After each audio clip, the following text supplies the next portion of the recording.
my name is Imane. I am a second year lawyer at St John's College. Originally I'm from Morocco. Both my parents were born and raised in Morocco, but I was born and raised in West London my whole life. I'm one of 4 siblings and the second of the 4 siblings to go to university. So neither of my parents went to university, so I'm part of the first generation to go to uni. I went to a comprehensive state school in West London.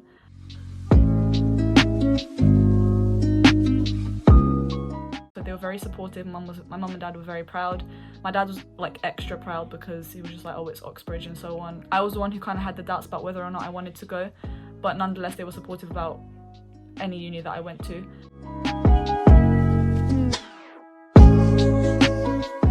So I come from a very ethnic household. We speak Arabic, French and English at home. Mom's closest family friends and my dad's closest family friends are Moroccan. Lunch more or less is always ethnic. So my dad was very you're not moving out of home unless you're going to one of the Oxbridge universities.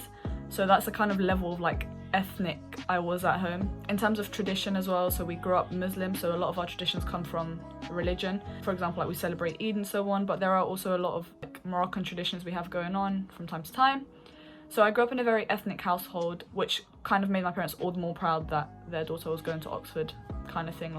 As I mentioned previously, they hadn't been to uni themselves, so it's kind of everything they would have wanted for themselves and more.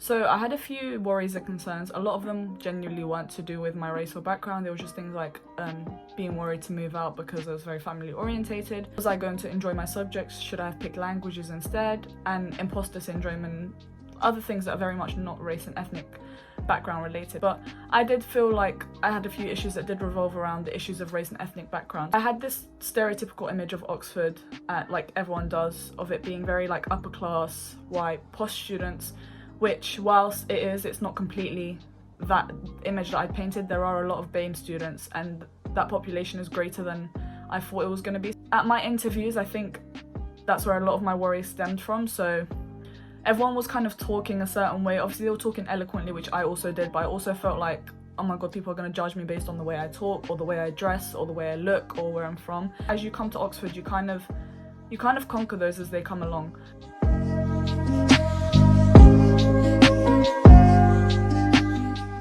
150%. So I did not accept my offer for Oxford until the day of the deadline because I was so adamant I wasn't going to come. I was so adamant I wasn't going to fit in. I was so adamant I really didn't want to come to Oxford. Obviously my very ethnic dad was like, there's no way you're rejecting Oxford. Kind of felt like I didn't have a choice, kind of felt like it was also the wrong thing to do to reject Oxford considering I was a retake and I'd worked so hard. I just felt like in London there was so much more diversity. I was like, oh my god, London is such a diverse city. If you live here, you know it's such a diverse city, and I felt like that would be reflected in the universities. And I was like, even if it isn't, I'm literally going to go to uni to study, and then I have my diverse friendship group outside of uni that I can still meet that are still in London.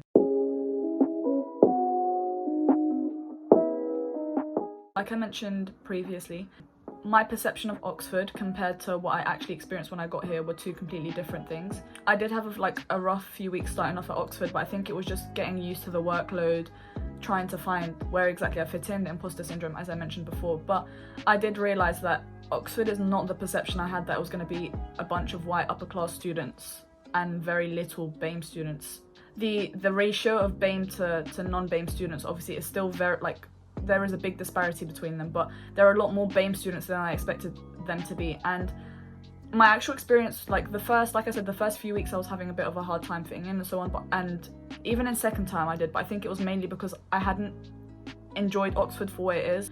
Law is one of the only subjects where you have your exams in the second term, whereas everyone else doesn't really have them until the last term. So I was just so caught up with trying to do so well in my exams and revise and study that I didn't actually get to experience the diversity, go to all these events that the societies were holding. But like I said, my experience of Oxford and my positive experience of it was mainly made by Islamic society and African Caribbean society. They've just helped me integrate so well into the university.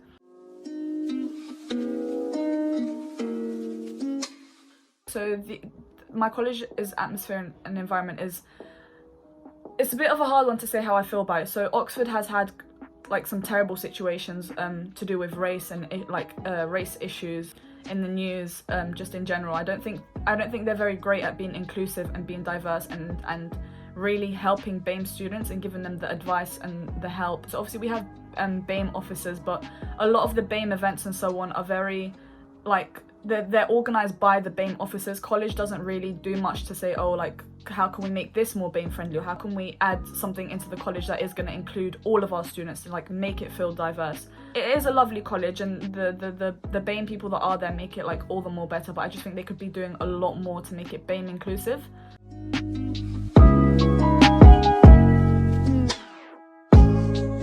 I genuinely would say don't take on the perception that everyone else has, the negative stereotype that everyone gives from the beginning. Sort of just come here and experience it for yourself, and if you like it, that's great, and if you don't, it's not the be all and end all.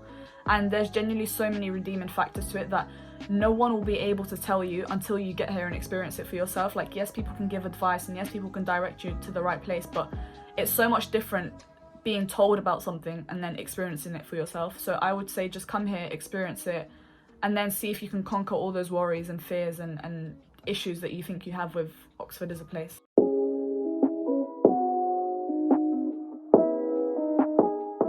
Yes, I think a welfare support team made specifically for BAME students is definitely missing. There isn't a welfare team made specifically for BAME students unless it's within that society. So I know ACS have a welfare team, but it's also nice to have one within your college. And whilst we do have a welfare team and we do have a counsellor that we can speak to, those systems are not made up of BAME people. They're not made up of BAME students. So these people, yes, while they can give general and even tailored advice on stuff like, say, imposter syndrome, or also like moving out of home, or how you feel about your subject, or workload and stuff like that, they won't be able to comment on certain topics. For example, the Black Lives Matter movement that's been going on in the past few months.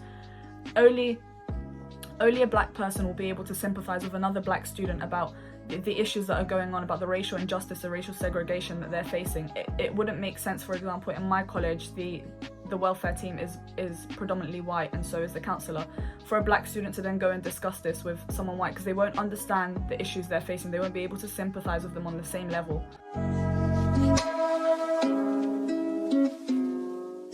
In college, I still get some of those comments sometimes, and while I understand people are trying to be funny and stuff, I just think sometimes it's reinforcing the stereotype of me that I don't have. So like sometimes people come up to me and be like, oh yeah, G bruv, wagwan and stuff like that, and I don't actually talk like that.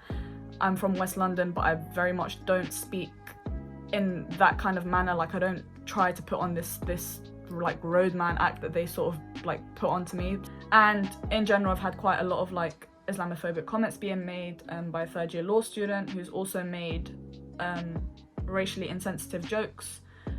So I have had bad experiences, but like I said, I don't think college in general is doing enough to sort of to provide welfare for those situations and to even address them in general, because the same person who was making those comments has had various other issues with other students of other ethnic backgrounds, and obviously it was still a recurring problem.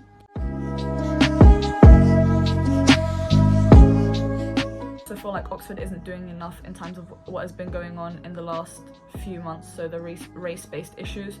A lot of people were making generic statements. I feel like they weren't meaningful. I feel like they weren't doing more to make black students feel more included. They weren't doing more to sort of show that they sympathise with black students and what's going on in the world currently. I think a lot of the statements they were making were just because of the pressure of having to make a statement. Again, reputation does play a big part in the making of these statements and so on. So I feel like they could be doing a lot more to provide welfare for students, BAME students in particular.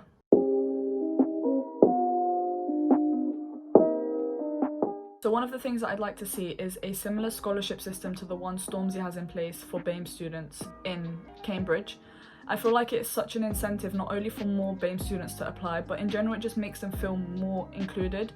Yes, there are a lot of scholarships in Oxford, but I don't think there's anything as tailored as the Stormzy scholarship in Cambridge for black students or BAME students in particular that will drive them to coming to Oxford and make them feel like there is that financial support as well as the welfare aspect to it in general. Also really like to see a very BAME centered welfare system, even if it's not in every college, just a general BAME welfare system that you can reach to via email, telephone, potential like meetings and so on.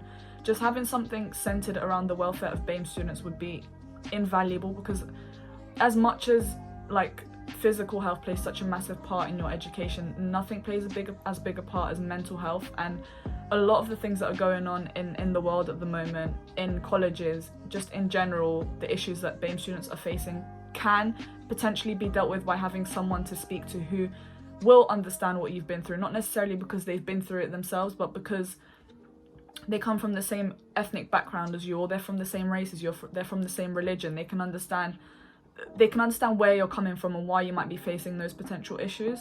I feel like even like small things in the way it can make BAME students feel more included is just like, for example, dining hall, like dining food. I feel like you can try and make it more BAME inclusive.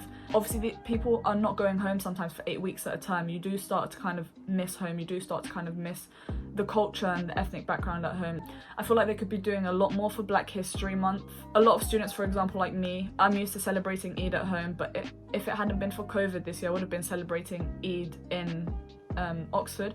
I feel like they could be doing a lot more for students for their cultural celebrations. Just holding BAME events in general that will make them feel more included, that will make them feel like their college is a safe space as opposed to not being somewhere safe, somewhere where they feel like they are welcome, somewhere where they feel like they are included.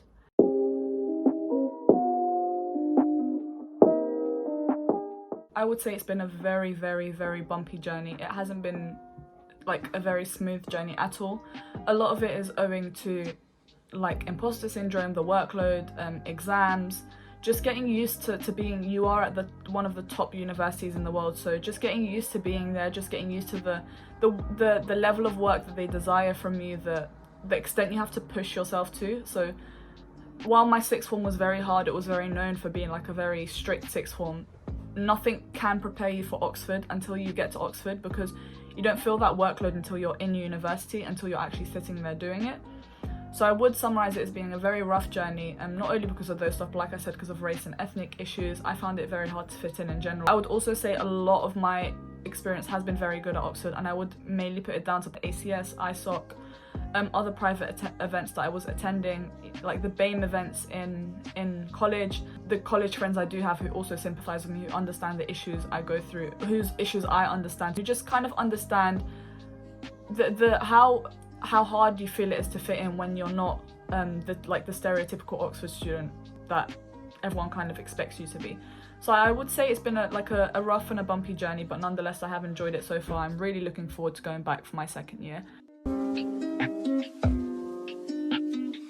Message for any prospective ethnic minority students, I would literally say just wait till you get to Oxford to actually have an image and a stereotype of Oxford. It's very easy before you get here to feel like I'm not going to fit in, and I'm not going to like this, and it looks like this, and there's so many like people that are not like me, I'm going to get imposter syndrome and so on. And no one, it's not to say that you're not going to experience those things, but take it head on when you get here. Don't let them, I feel like for me, I let that shape my mentality way before I got to Oxford. So it's like I wasn't actively looking for those problems, but when one of those problems did come about, I was kind of just like, see, I knew it. This is why I didn't want to come to Oxford kind of thing. And I did have a negative stereotype a lot of the time, and every time it was reinforced, I was just kind of like I knew it kind of thing. And I feel like had I just given Oxford a chance before I got here and just let myself deal with those problems as they came, I would have had a far better experience.